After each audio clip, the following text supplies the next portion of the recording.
Hi everyone, I'm Sumant.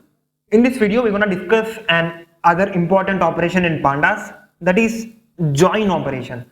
Like what this join operation it will do means it will generally take two data frames and join those two data frames using their indexes, right? So that's what this join does. So let's try to understand this join operation. So I just imported the necessary libraries here, and also I just try to create two data frames. So here you can see I just created data frames like data 1 and data 2. Here you can see I just created the data frames using dictionaries, and I will just try to run this. If I just try to print, we'll just try to run this both data 1 and data 2. You can see these are the data frames I have just created. Now I just want to join these two data frames. So if you want to use the join operation, so you can't do using the pandas, right? Here you can see if I just use tab here you can see there is no join operation available in pandas. So if you want to use that, so you can just directly use on data frame. So you can see I will just use data 1 dot. Now if I just give tab here, and here you can see we have the join operation, right? So I'm just using data 1 dot join off, and if I just give shift tab, you can see the explanation and the arguments available in this join off operation.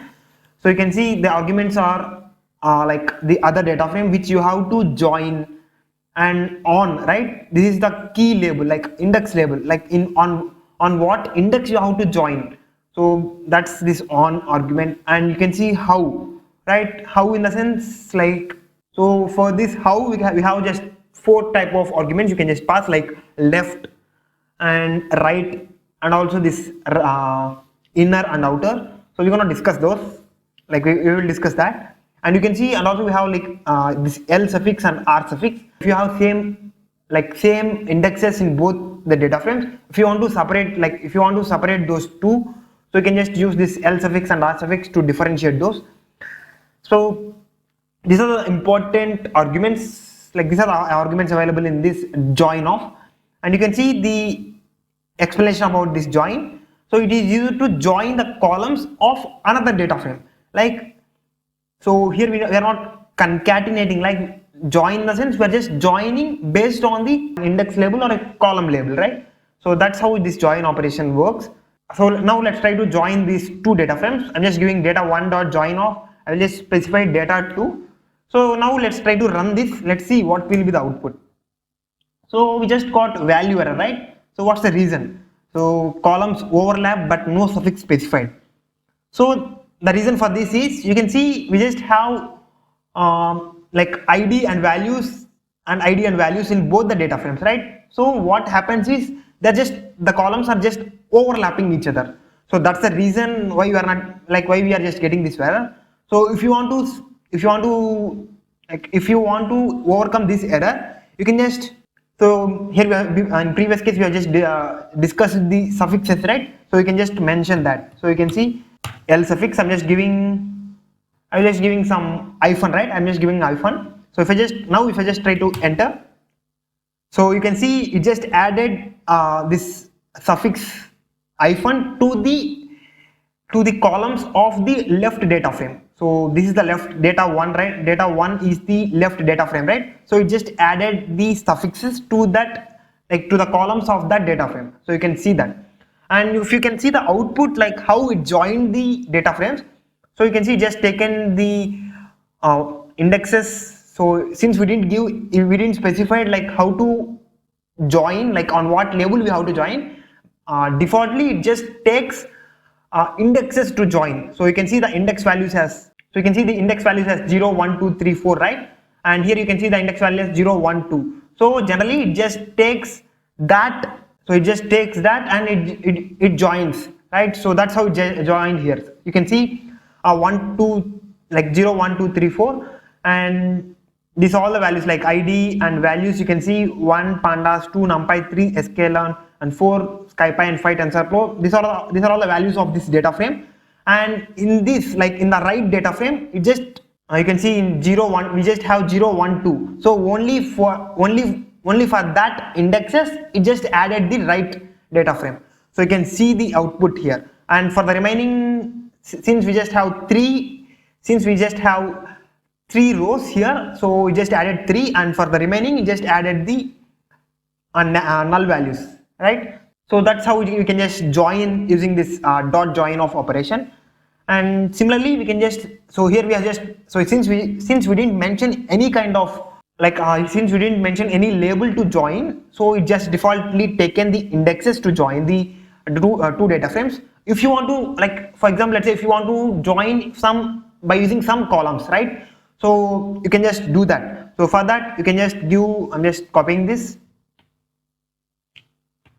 data1 dot join of data2, and you can see the arguments. So we have the on, right? We have the on. So here you can see I'll just specify on equal to, and I will just specify the ID here. I will just specify the ID.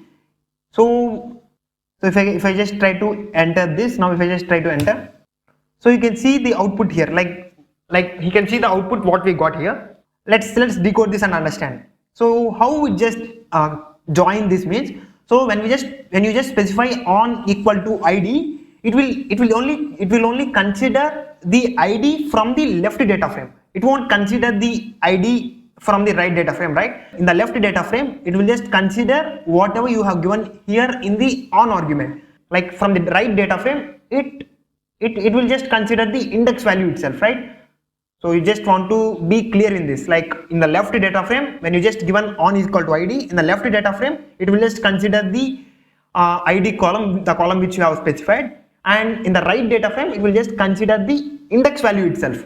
So that's one kind of drawback in this join operation. So you can see here we have just given on is equal to ID, right? So it just consider the, so if you can see here, you just consider this ID column, this ID, you just consider this ID column as the index value now. So you can see it will just consider 1. Now in left we have 1, first we have left 1, right? And similarly it will just check in the right data frame. In the right data frame, I just said you right, it will only consider the index values, not the ID column. So here it will just check, so in which index we have 1. So here you can see we just have 1 here, right? So we just have 1 here. So it will just combine this row, like this first, it will just combine this first row with this row, like 1 3 escalon. So that's the reason why we got like 1 pandas and 3 escalon, right? 3 escalon. So when you just specify the ID, it will only consider from the left data frame. From the right data frame, it will just take the index values itself.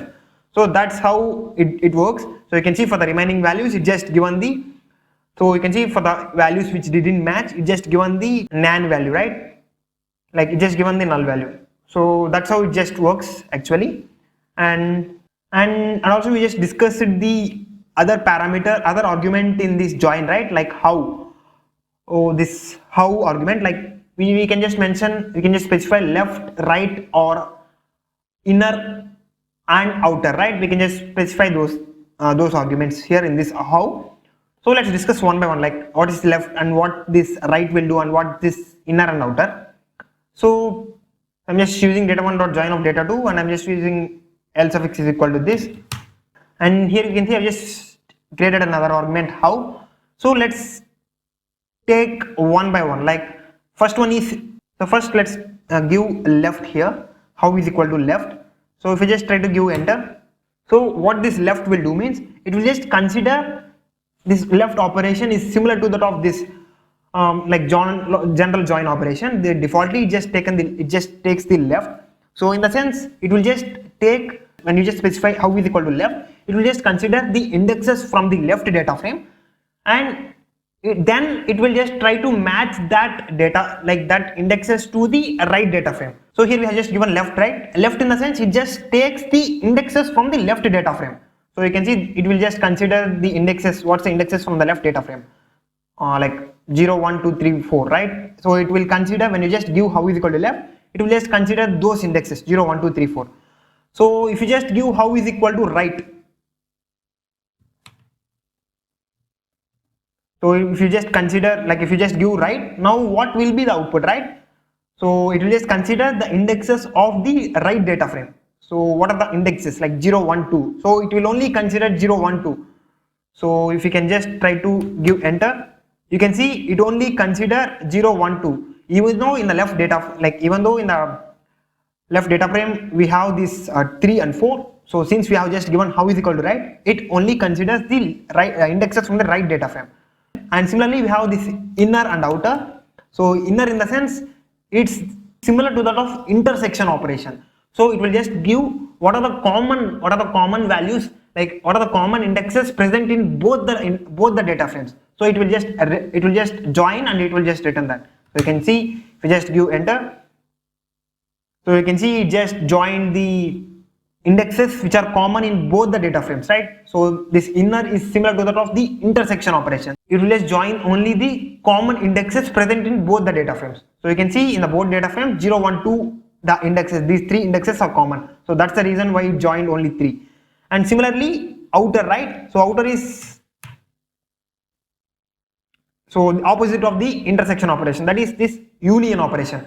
So if you can see, if you just give enter, so you can see when you give outer, it just taken the common values, like common indexes, just joined the common indexes, and for the indexes which are not common, it just given those indexes, right? So it just given the NaN values. So it just similar to that of the union operation. So that's how this join, like that's how you can just use this join operation in Pandas. So I hope you understood this join operation. So that's it for this video. If you feel this video is helpful for you, like the video, and if you haven't already subscribed to the channel, please subscribe, and thanks for watching.